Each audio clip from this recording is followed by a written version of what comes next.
இது உங்களுக்கு தெரியுமா? இதுவும் கடந்திடும் அப்படின்னு சொல்லி இந்த உலகத்துல நம்ம இருந்தோம் அப்படின்னா எப்பவும் சந்தோஷமா எல்லா சூழ்நிலையிலையும் நம்ம இருக்க முடியும். என்ன அது அப்படின்னு சொல்லி யோசிக்கிறீங்களா? இந்த உலகத்துல நான் இப்படி அருவருக்கப்படத்தக்கவனா, இல்ல எல்லாராலையும் வெறுக்கப்பட்டவளா, நான் ஒதுக்கப்பட்டவளா இருக்கிறேன் அப்படின்னு சொல்லி நீங்க அநேக நேரங்கள்ல யோசிக்கிறீங்கல்ல. என்னோட இந்த நிலை மாறவே மாறாது, அவ்வளவுதான், இனிமேல நான் எப்படி மாற முடியும் அப்படின்னு சொல்லி நினைக்கிறீங்களா? அதெல்லாம் இல்லவே இல்லை.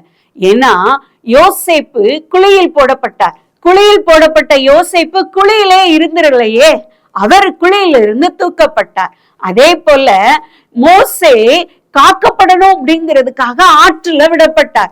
ஆற்றுல விடப்பட்ட மோசே ஆற்றிலேயே கிடக்கலையே, அவரும் கொண்டு வரப்பட்டார். அதே போல இந்த நிலையில் இருந்து நீங்களும் கொண்டு வரப்படுவீர்கள்.